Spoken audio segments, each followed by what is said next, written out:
So today's conversation is focused on what's working in AI and where the reality hasn't quite caught up to the hype.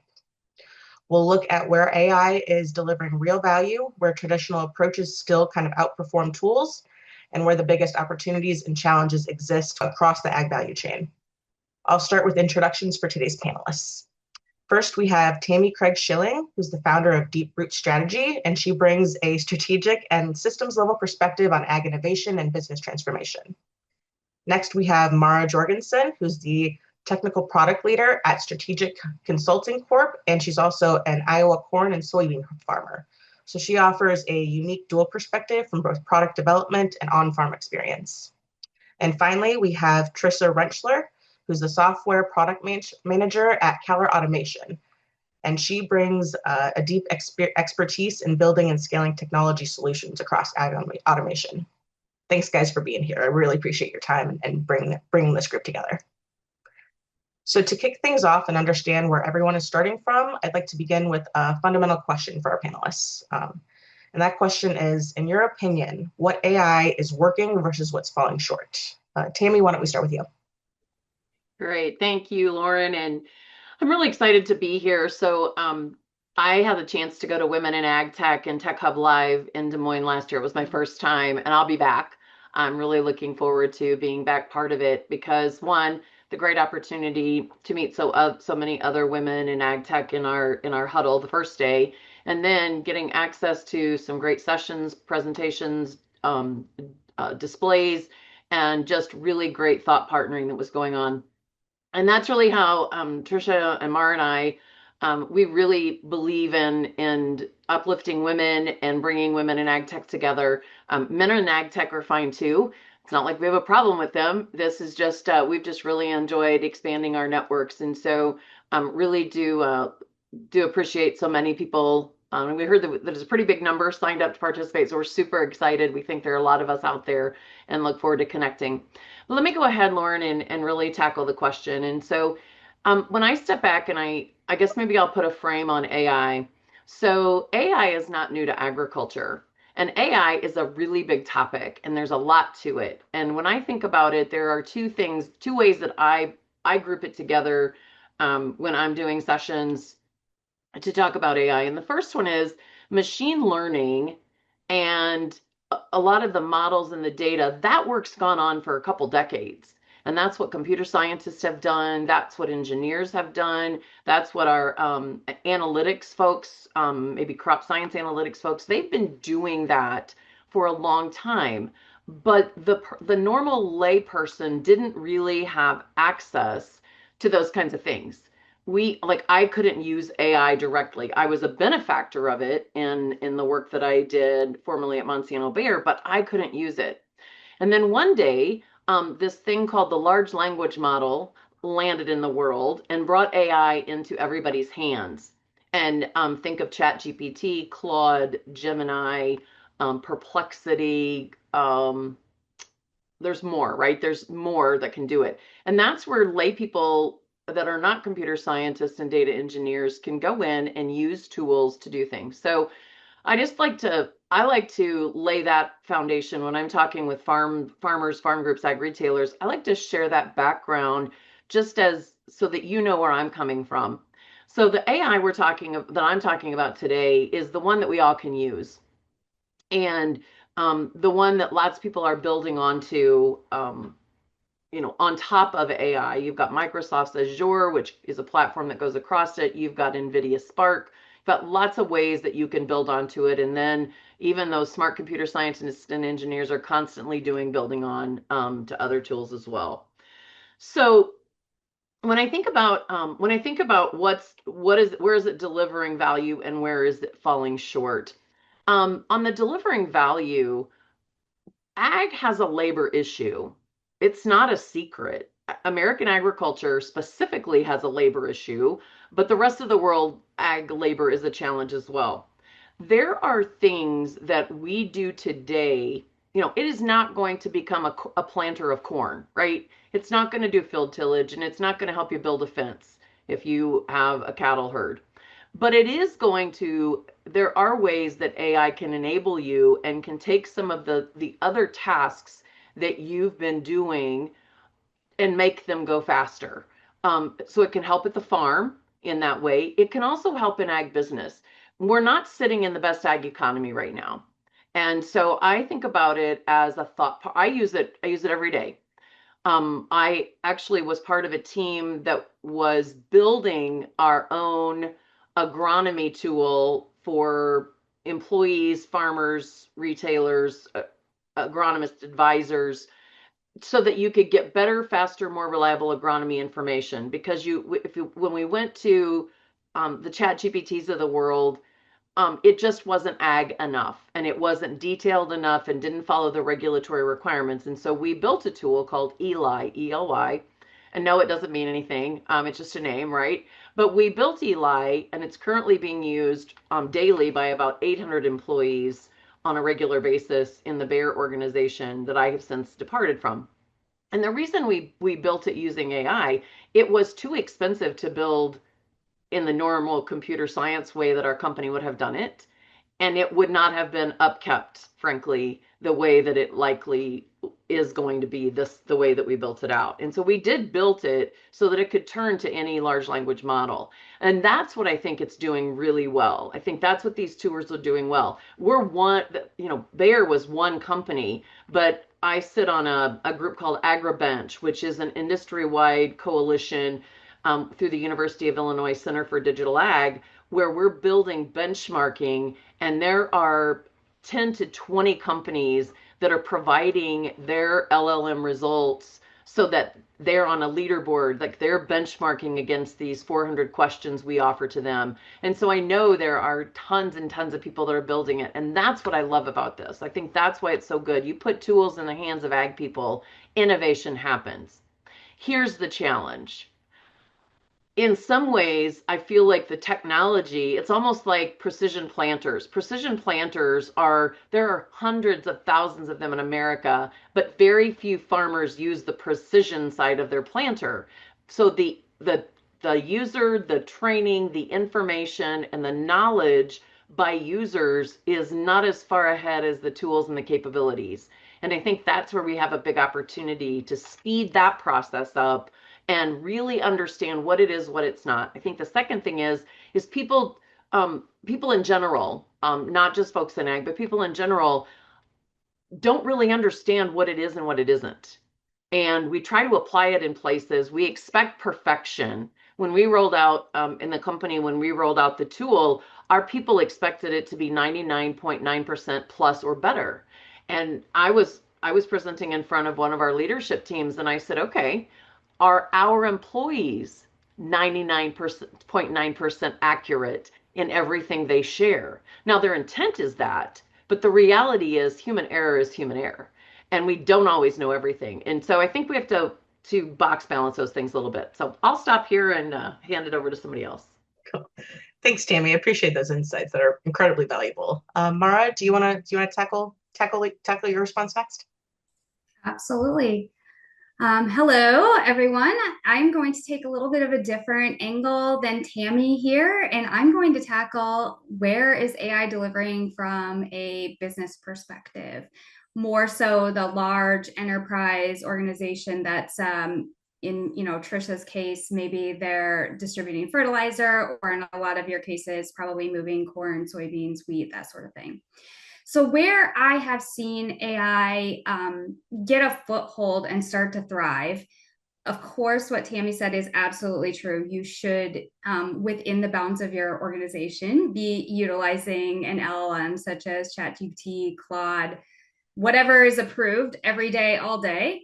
But where I've seen it start to get a foothold is where there is actually a large amount of somewhat unstructured data that you as a human being cannot process and make good decisions on quickly on your own. So what do I mean by that? I mean by optimizing your freight routes for your trucks. So if you're moving millions of bushels a day, you cannot possibly, even as the best human with Power BI, you cannot optimize those routes for the most freight efficient. You cannot do all of that on your own. So I started to see with LLMs, you can actually have these publicly available models coupled with your own data in order to make better decisions, better prediction, and ultimately you're going to get the uplift of hopefully increased margin. And obviously that's trackable, right? That's something that you can measure. And so those examples like that are where I'm starting to see AI actually make a difference and have a measurable impact, rather than just, loosely saying, hey, we use Copilot. Hey, we use Copilot. That's great. I'm glad that you can analyze your data, but you can actually make much better decisions on large data sets using AI than we were ever able to quickly do before. And I'll pause and I'll let Trish answer as well. I've got lots of examples, but we'll share the wealth here. Absolutely. Trisha, thanks, Mara. Appreciate it. Yeah, thank you guys. So just kind of wanted to give a little bit of background on this. So really, this whole conversation kind of started with a conversation between Tammy and I after sitting through one of her sessions on AI. And I think what really generated some of my interest is that we had a very similar problem to what Tammy was, helping solve at Bayer, is that, we've got a pretty complex sales process. We're not only just selling software, we also have hardware components, pumps, valves. There's a lot of pieces that go into creating an automated system. And what really kind of sparked my interest is that it felt like there was some times where we were really struggling at the human level to nail down these quotes and to get this information compiled in a very short turnaround. And we'd done a pretty good job with Excel. We'd kind of created some tools internally. And we just realized there was a big opportunity probably to do something similar to what Tammy and her group were doing, is creating some kind of internal tool that took the information that we had, we're training it, we're feeding it the information. And then, when you're going to quote something, being able to say, here's my scenario. It's this type of building, it's this type of facility. And it's not replacing anyone, but it's truly just like really speeding up that process for our internal teams. And I think that's one space where we've really seen kind of tremendous value, is just speeding up the team we have. We've got a fairly small group of people. The ag economy is a little tight, like Tammy had mentioned. And so going out and requesting new employees to do these processes can be really challenging. I mean, our team's really not in a position to add 10 or 20 people to our team. But what we're seeing is that by using tools like Claude, we're using Claude Code, Claude Design, like we're able to create these tools internally, train them and use them to then speed up and make our own teams more efficient. Now, I will say there's also the counter side to that, right? Like ag is challenging. I think we have some complex situations. We've got customers that start out wanting to do like a tote filling or a truck filling. And then before you know it, they're like, oh yeah, I need to fill jugs too. And you're like, whoa. Like this was never designed. The AI tool's not thinking through, like I'm going from a tote filling now to like a small jug. And so I think those are things that I think are super important for us to just be aware of when we're thinking about AI, is just really the reality of it, and that you still need to gut check. You still need to have someone, looking through the information just to validate. And so I think those are a couple areas that we've really seen value. We're still really, really early in our process. I would say we've got, a very simple tool that can answer a few questions. We're building that out each week, each day. But yeah, I think just connecting with other people on this topic. I mean, we would not have started this had I not seen Tammy's presentation and, generated the idea to kick it off internally. And so I'm really hoping that a lot of you today kind of get some of that insights where it's like, hey, I didn't think about that. I would love to reach out to that person. And I know, Mara, Tammy, and I are all open to any sort of conversation related around this. But I'll hand it back over to you, Lauren. Thanks, guys. And thanks, Trisha, for your perspectives too. That is absolutely true for our audience. I mean, it kind of, this webinar kind of came about from a conversation of a conversation, and we are more than happy to be here, and I'm glad we're getting some good results. So for our next segment of this conversation, we're going to change topics slightly. And my next question for the group is that what current challenges present real opportunities for AI, and where might the hype be if you're seeing anything like that. We can come back full circle. And Tammy, do you want to kick off this next question? Yeah, I'm happy to. So here's where I think the current challenge that I see, and actually, I'm not sure if it was Maura or Trisha that talked about it, but it's this unstructured data. Agriculture has immense amounts of data, immense, like unbelievable. I think about any organization, and you have lots of customer information. It might be organized, but it might be written on paper. You might have a data system, like a product data system. Again, you might have it all written down, but maybe it doesn't flow across your organization or it isn't all in one place. To me, that challenge, and then let alone what a retailer and a farmer has, or an equipment dealer has about their customer, or an agronomist is sitting with a consultant. I mean, like there are so much information, and we haven't had a way to take those little slips of paper in the past, screenshot them, and turn them into information that you then could put somewhere. And one of the clients we're working with literally just did that 2 weeks ago and never had that capability before. And then once you get it into a system, you can decide, do I need a more advanced customer relationship management approach, or is just taking pictures of this information good enough, right? But I think that's the biggest, to me, I shouldn't say the biggest, there's so many, but that's one of the big ones for me, is a way to begin to get value out of all this data that the industry has been putting together, and the data that all of us that are working in the industry in some form, give us a little bit more data than what we've ever had before. I think is such a big opportunity. Absolutely. Thanks, Tammy. Mara, do you want to chime in next about any kind of challenges that present opportunities in AI? Love to hear your perspective as well. I'm team data and I'm team Tammy in this instance, 100%. It is often a lot of unstructured data and a convoluted mess of systems at most organizations. And what I have seen AI begin to be able to assist with is really beyond the traditional integrations, being able to bring everything together and get it into one normalized, standardized system that is readable. And AI can do that by parsing documents from everywhere. It can take your Word, your PDF, your PowerPoint, whatever you have written down. And you might say, oh, yes, well, OCR technology has been able to do that too. But AI can expedite this in a way where you don't have to train it nearly like you had to train the old technologies, and get that information into one usable system.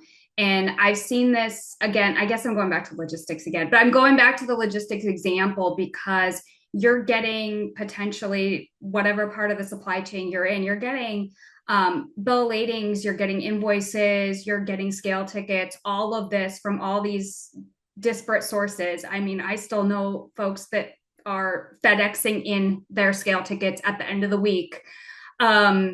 And now AI can take that information, get it into a system, and whatever human that might have been responsible for scanning it, or sometimes they weren't even scanning it, they were putting it in a folder, now is freed up to do something much more interesting, and you have it in the system where you can actually query against it. So I love that. I'm all about every data use case for AI.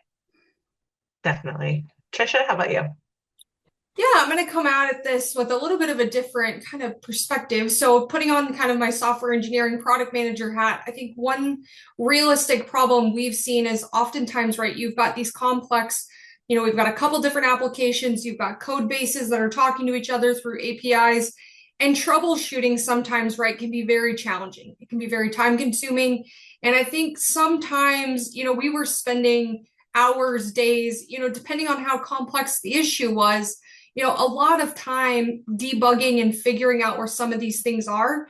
And it's been really interesting that we've able to connect our code to an AI, LLM model and basically ask it, hey, can you find the issue? And within like minutes, it's able to find, hey, this might be your problem area, go take a look. And it's amazing the time savings that we're seeing from a development standpoint, to just like the time it takes to just debug, to the even the time it takes to create. We can go from ideation to development and code in a very, very short amount of time as well. And so I think those are two areas that we're just definitely seeing a lot of value add. I know Mara's got some experience in that space and, has some cool things to maybe share with some people around vibe coding, but it's been neat to really see kind of how quick we've, been able to iterate on things that would have normally taken, weeks or days before. Definitely. Thanks, guys. I do briefly want to mention to our audience that if you do have any comments or questions for our panelists while we're chatting, you can feel free to drop them in the Q&A box. And in the last 10 minutes or so, we can address the questions and follow up with a blog post if we don't get to them. So for my next question, to keep our conversation moving, what current challenges present real opportunity in AI? Or we just talked about that, didn't we? Let's talk about where AI can realistically solve problems versus where traditional approaches might still apply. Tammy, do you want to get us started again? Sure, I'm happy to. So this is one of my most fun parts of working in AI. So I never set out to work in AI and build knowledge and expertise there. That was never my goal. My goal, when we went down this path, was my goal is, and kind of my life mission is, how do I provide a better experience for farmers as they buy things, do things, or work to achieve their farm goals? So how do I improve that experience? And no, and it might not even be improving something that the farmer does, but it improves something that a supplier does or a service provider does. And by doing that improvement, it does make it better for a farmer. And so I spend a lot of time in journey mapping and understanding so in working with clients, it's super different now, working with clients in a consulting fashion. Like I've never done that before. I'd worked with retailers, I'd worked with farmers, I'd worked with national accounts, I've worked with tons of our suppliers, but never in this form. And it's really fun to identify what we call use cases. Like where are the big pain points where the unrealized benefits or value that just don't happen, and why don't they happen? And so it's like that continuous digging into the why. And one of the things that that I will tell you that Trisha, Mara, and I, as we started our conversations, we just kept digging. Well, why is that? Why is that a problem? Why is that a challenge? Not everything is for AI to do. I am not a person who says AI replaces people. It augments. And I loved, I think what you mentioned, Trisha, is enable our people, our employees, our peers, enable people to do higher value thinking and let systems and tools do some of the basics that are now able to do. I remember life before calculators. I mean, that sounds like I must be really old, but I do remember life before a calculator. You had to have a big box adding machine, then you had a tiny calculator. Now your calculator's on your phone, and you can get, and then you've got, Excel. I remember going from Lotus to Excel and how powerful that was. And I view AI as the exact same kind of thing. It's a set of tools that if you figure out how to harness can really be amazing. So to that, customer relationships are still customer relationships. Now, I did order food at Arby's the other day using an AI bot, and it was pretty good. But when I got to the gate, giving money to the lady or man standing at the window and them giving me my food still could be automated, machine learning automated, but I still felt good that a human did a double check of my order and made sure that I got my 4 Arby sauces in the bag. And I think about that around, just because a tool is capable to do something, your customer may not be okay with that. And so my guess is at the Arby's store, my mom wanted a glass of ice, just a glass of ice. There was no way to order a glass of ice. There was no way to order a glass of water because we tried that. We said, okay, well, maybe we'll take the water with the ice. And there was no way to get that. And so I think there is this human interaction component and a monitoring that to me is really important. This client that we're working with on and doing some of their use case, like their journey mapping and talking through where the pain points are for them as employees, is really around developing the individual customer plan. And that having a better customer plan and a more organized customer plan is going to give the employee confidence, and it is going to be terrific. But it doesn't change the fact that, and in this business, their relationship is also a regulated industry, like much of agriculture, frankly, is in a regulated environment. Having a last look by a human is going to be required, where you're likely going to make mistakes because these tools do not have emotions. They do not know if they're right. They like to say yes. They will come up with things that sometimes you go, yeah, I didn't ask a very good question because you didn't give me a very good answer. And it's that human intuition with the customer. I can tell when I'm working with a customer, a farmer specifically, and a retailer, I can tell when they're ready to buy. An AI tool can never tell that. I can also tell when they're very, very skeptical or when they're angry. An AI tool doesn't do that. And so I think really my advice is go through the journey map and really map out what those interactions with clients, customers, suppliers are. Where are their pain points? Where are there places that you want to really improve the human interaction? And that's when I think things get exciting and interesting, and you really can say, where would I put this? I will say the other place that I think, well, I'll save that to the last. I'll save that to the very end, kind of a closing thing, because there's one thing that does make me a bit nervous. But I'll stop here. Thanks, Tammy. Mara, do you want to take this on? We're talking about AI and where it can realistically solve problems versus kind of more traditional approaches. All right. I'm going to take this again from, I think, the enterprise software level. So the same sentiment as Tammy, but definitely changing it up a little bit here. One thing I said a little bit ago was where AI is really good is making predictions based on a large amount of data that you have. Now, that might be when to buy or sell grain. It might be where to move grain. But one thing it is not suitable for, at least not in the current iterations, is when there is a very necessary outcome. So I'm thinking my generally accepted accounting principles, my Sarbanes-Oxley requirements, all of the things that you are using today that you have in Agris, you have in SAP, if you're a smaller organization, you might have it in QuickBooks. I would not, and not only can you not, or should you not, but you probably cannot try to replace those processes with AI yet in its current iterations. I had a customer ask about replacing a CTRM like Agris with AI. Why can't we just rewrite this from the ground up instead of upgrading? Wouldn't it be easier? Wouldn't it be better? And, the actual answer is no, not right now. There's reasons why it took 30 years to get CTRMs and SAP to where they are and to get them to perform the way they do on large volumes of accounting and sales transactions.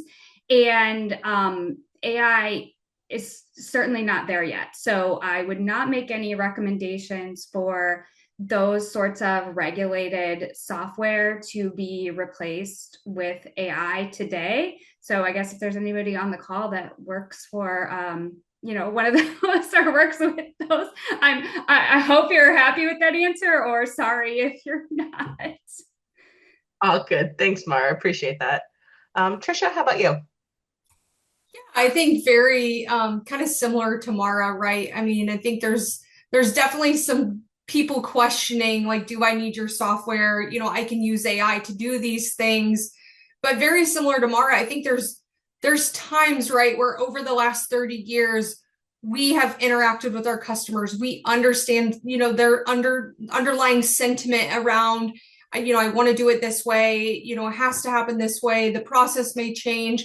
Like there are things that we've just gathered over the years that have maybe been even just subtle in the nature of, certain people like the button in this area, certain people want this. And so I think along those lines, I just don't see AI maybe completely replacing some of these applications because they just lack that human element of understanding how humans want to interact.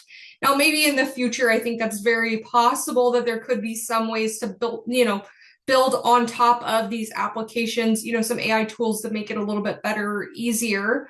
But, I even think back to, we were recently evaluating like an AI chatbot for service.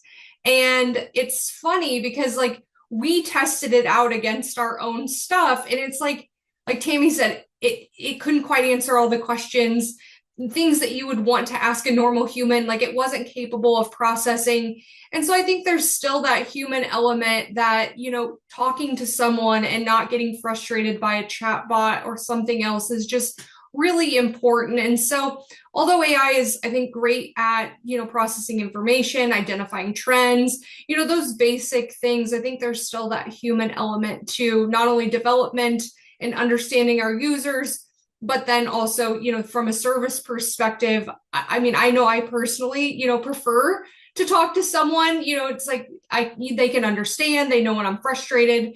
Tammy kind of iterated to that about, like I know when my customer is going to buy something. I can kind of tell from their body language, visual cues, things like that, that AI is just never going to be able to pick up on. And so I think there's definitely a place for, for these tools. And I think they're definitely making things easier and better. But I think using your judgment, right, of where it makes sense and where it doesn't. I know, Lauren, you and I were kind of chatting that prior to this, it's like every night in the news, every place I look, it's AI this, AI that. And I think there's sometimes where we also have to be realistic that, it's not always without its flaws too. Absolutely. Those are all completely valid points and something I definitely hear commonly in conversation. Tammy, I see you've got your hand raised. I do. And I just love this discussion. And it just gets me jazzed up to hear what they're talking about. And I think Trisha and Mara both hit on something that from a real practical perspective that we found when we were actually building a tool. AI does not replace data collection and data management systems. It's not possible. Now, can AI help you build those? If you wanted to build something like that and put code in place, I suspect it could, because I'm sure that's how smart people built some of those systems. I'm not smart enough to do that. But we had this very same question come about where we had some questions that collected product data. And we said, well, can this just replace that system? No, that's not what it is. It's not about that. This is about prediction. This is about analysis, but it doesn't take the place of collecting your product data, like when you use it, how you use it, inventory. I mean, it doesn't do that. Now, it can help you find ways to do that. You could build agents to help you do some basic things, but it doesn't replace, it doesn't come in and it's not an end all be all replacement. And it just came to mind as Trisha was talking about it. I'm like, oh yeah, like real world, we had a leadership team, the North America leadership team was challenging with these really good questions. And we're like, yeah, no, it's not, that's not where it's capable. That's not what it does. And we can't expect it to do something like that. So we still need to maintain data and systems and all those kinds of things behind it. Absolutely. Couldn't agree more. So I'd like to move on to a little bit more of a forward-looking perspective. What is one AI capability or use case people should be paying closer to attention to right now? Do you guys think? Trisha, do you want to get us started? Yeah, I can go ahead and share kind of what I've been thinking about. So I think Tammy kind of mentioned just a minute ago, kind of some inventory things. I think there are times where we've got, especially our larger customers, right? They've got hundreds of sites spread across the whole country. They've got, inventory data and information, right, at each of those sites. Oftentimes, maybe slightly different product names, maybe slightly different nuances, right, in their data. And I think one thing we've been trying to look at is, are there ways that we can take that information they've already entered in our system and help aggregate that in a very clean, organized way to provide some almost like, I'm going to call it almost like a tooltip, like some kind of recommendation that kind of says, hey, have you thought about looking at this? Because I think sometimes, we've got a dashboard we've got right now that it tells you basically how long you've spent at the facility or a truck driver has spent at your facility. And what's funny is I was with a customer one day and he was like, why is my one site like 20 minutes slower than all the others? I asked him to follow up with me after he went to the site. And he's like, he's like, a lot of the staff there are a little bit older. They know every farmer in town. They're building strong relationships and loyalty through communication. And so the dashboard, right, appeared that this site was really slow. But at the end of the day, customer satisfaction at that facility was so high.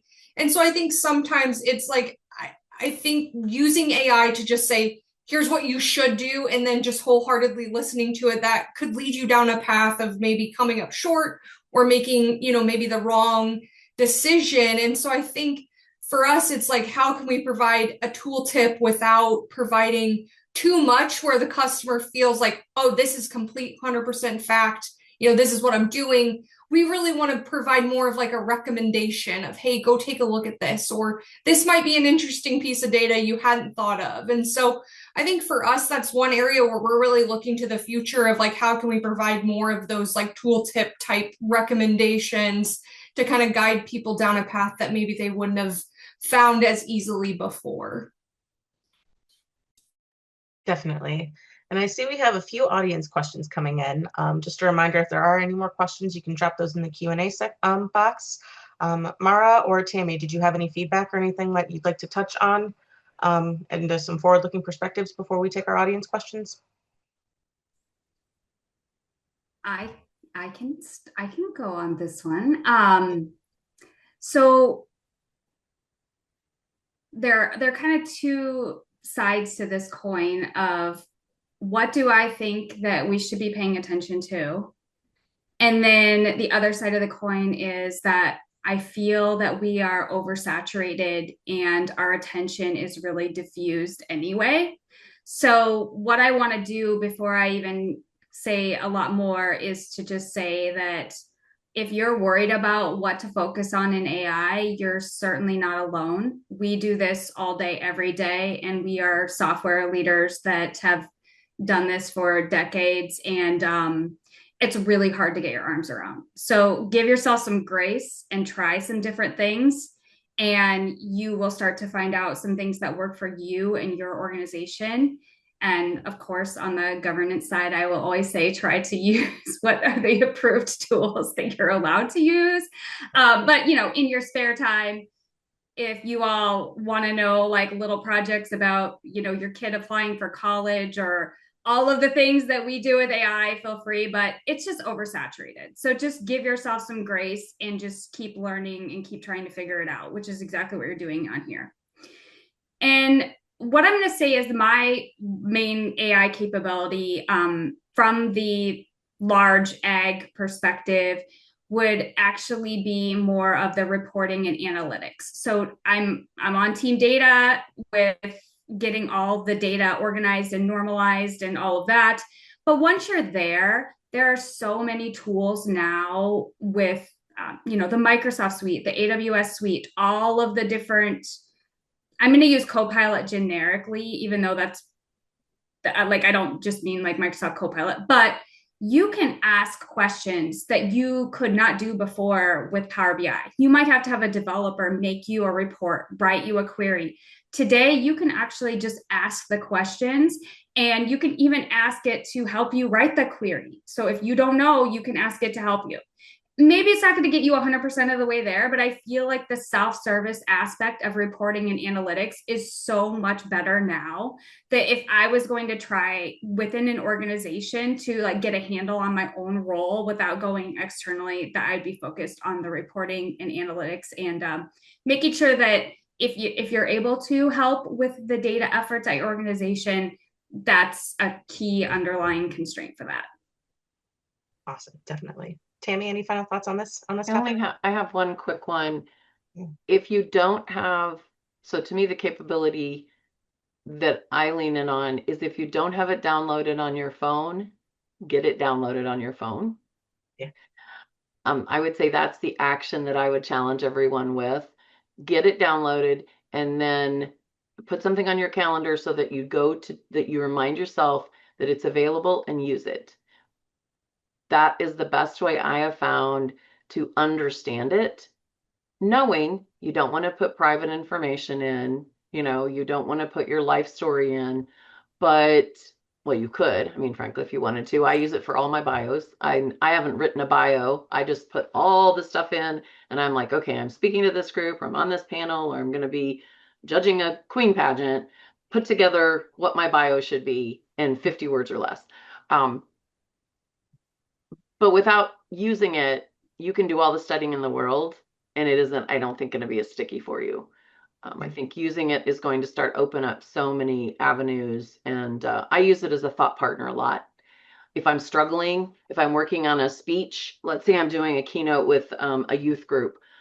I did a World Food Prize Ag Youth Institute for Borlaug scholars, and I'm not an Ag Youth anymore, and I was really struggling. And so I went to Claude and I put in, what would Ag Youth from both urban and rural settings want to hear from a 35-year veteran of the ag industry that's worked in this area? And it gave me some things. Now, I didn't use all that it gave me, but I used that as like, again, a spark plug to get my head going. And it really was very, very helpful. And I think it was better than what I would have done all by myself. So download an app. Definitely. Use it. Sound advice. Thanks, Tammy. So we do have a few audience questions that are mainly aimed at the group that I would like to tackle. Our first one covers while leveraging AI is being asked of a lot of people in a lot of different fields, a lot of different ag sectors. They're being asked to do that whenever possible. But we've all heard that some AI data centers are driving up farmland prices and taking acres out of production. And we're seeing some negative feedback there in that sense. So the question from this audience member is, how do we balance the risk of going all in on AI while also considering the impact to our customers and the environment?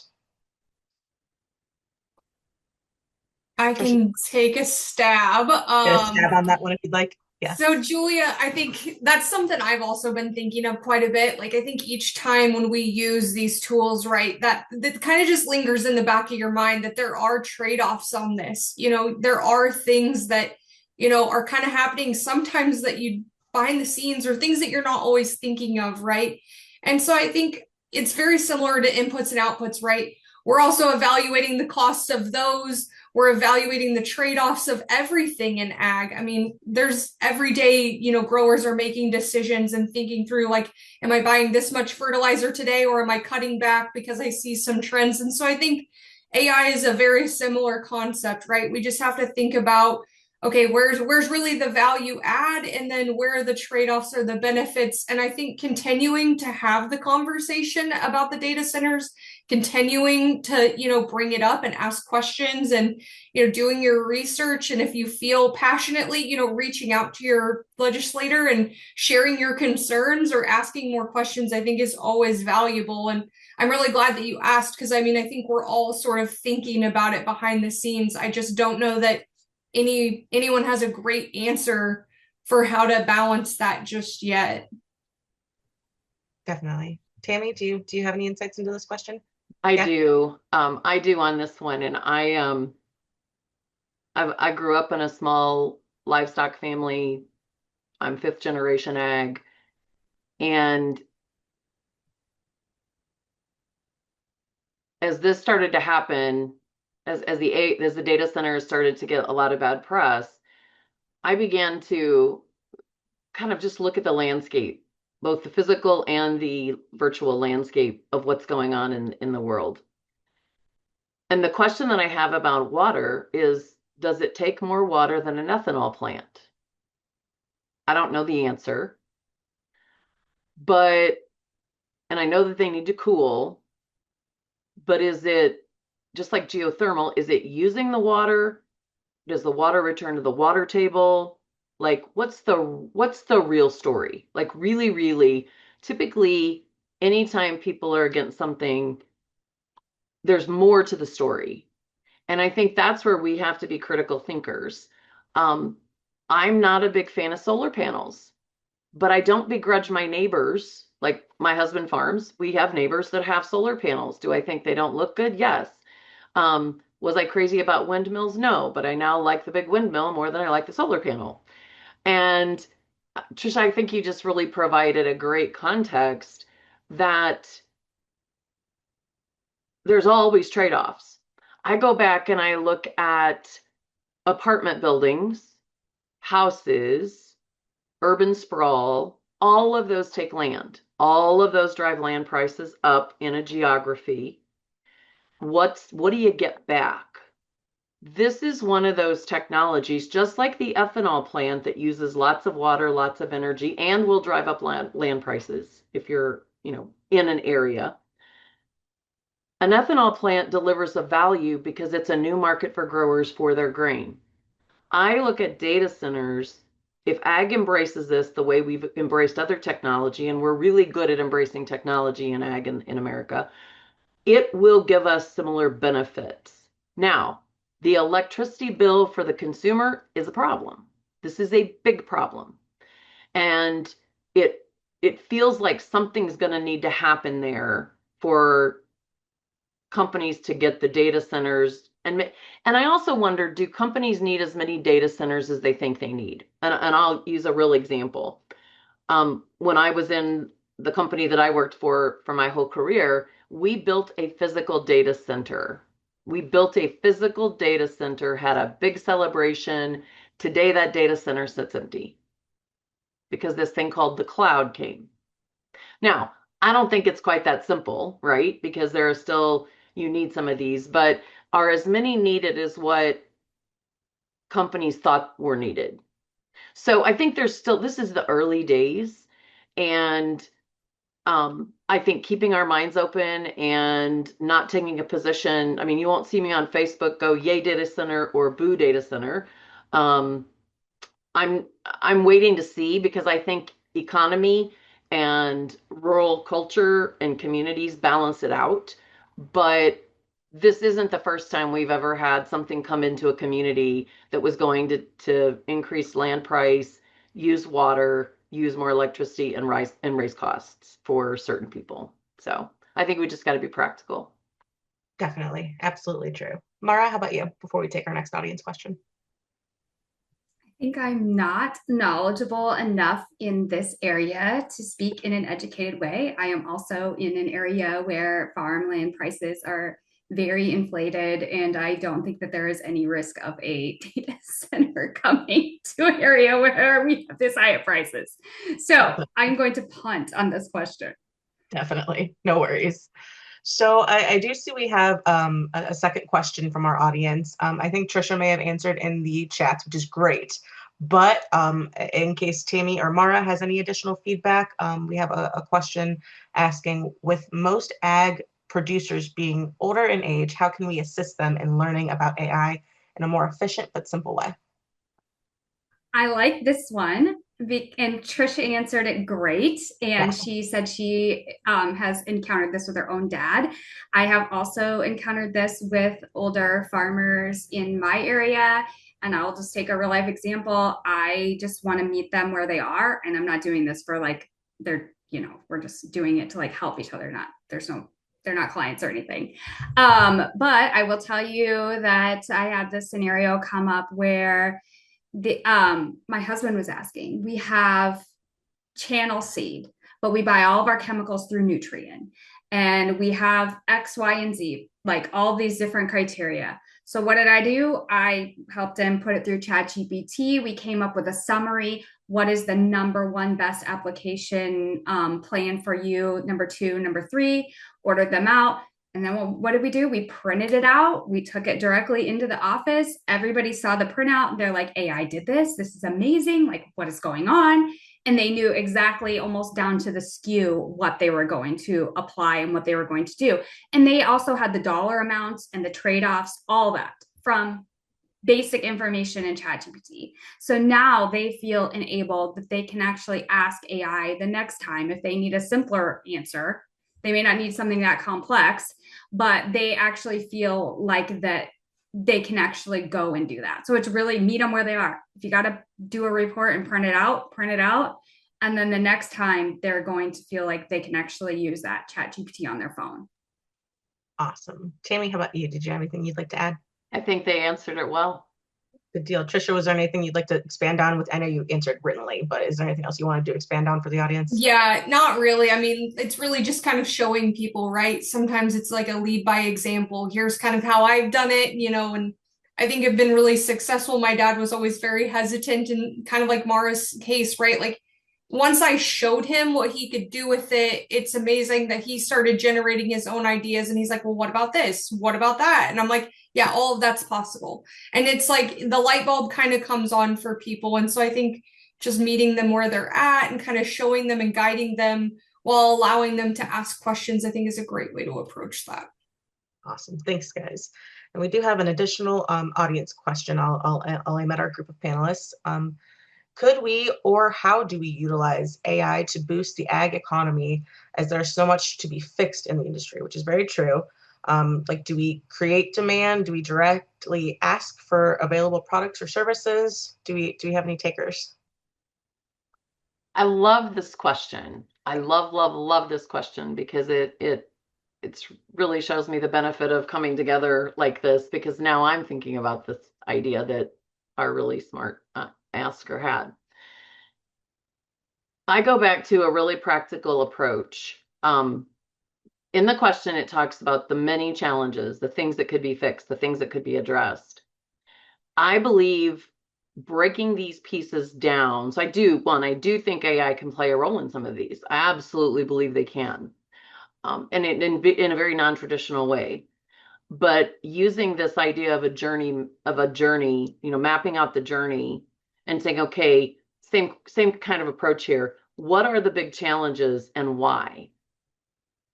This could be a great discussion topic. It could be a great, it could be a great way to, if you're part of an organization, have people convene around this very thing. Have people convene around this very topic in your community. People that care about ag and the rural economy convene and talk about this topic and map out and see what the journey map would tell you. See what,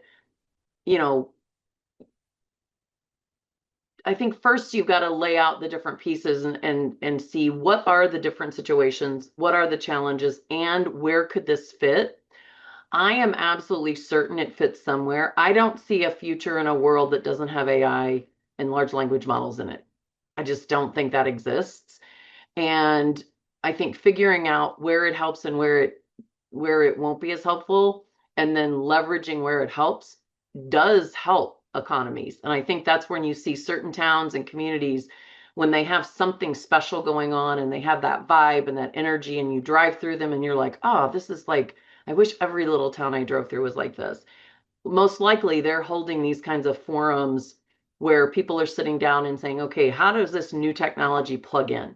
How can we enable it? How can we use it? How can we promote it? And that's oftentimes when you see the Chamber of Commerce or Extension or someone will come up with maybe a whole day forum for the community, and they'll do a training, or the county where they'll do a training on AI and how might we use it and how might we contribute to the economy, and work on it. So I think it's you've given me a lot to think about, but I think it's a super question. And to me, the answer is yes. And we have to figure out where would you really apply, because that's the other thing about AI that Everyone wants to apply to everything, and I don't think that's a good fit. And I think the other thing I see is people want to go too deep. They want to go into the most difficult challenge and solve it first. And it's like, okay, let's walk, let's crawl, then walk, then run. But they want to like run a marathon. And it's like, well, I think we got some other things we need to figure out first. And but I think this was it's really challenging me to think about this one. Definitely. Mara, did you have anything to expand on? Nope. I'm gonna leave it with Tammy on that one. Yeah, how about you, Trisha? Anything to add? Nope, I don't think so. I feel like Tammy did a great job on that one. Good deal. Well, we do have a couple more audience questions, but we are coming up on the end of the hour. We will follow up with Tammy, Trisha, and Mara for our last two audience questions, and we will post those responses in a blog post on womenandagtech.com, along with the recording of this webinar in about 2 weeks' time. So that will be made readily available on our website, and the recording will also be made available on our YouTube channel as well. But I wanted to thank you all for joining, and thank you to Tammy, Trisha, and Mara for joining the conversation today. I think it's been definitely useful and valuable and insightful for a lot of us. What really stands out is that AI in agriculture isn't just a technology shift. It's kind of a workflow, it's trust, it's change management shift happening all at once. So we appreciate your time, and I hope to see all of our audience members in Des Moines on July 20th. For more information, you can find us online at www.womenandagtech.com or on LinkedIn. Thanks everyone for joining. Appreciate it. See you in July. Yep, see you in July.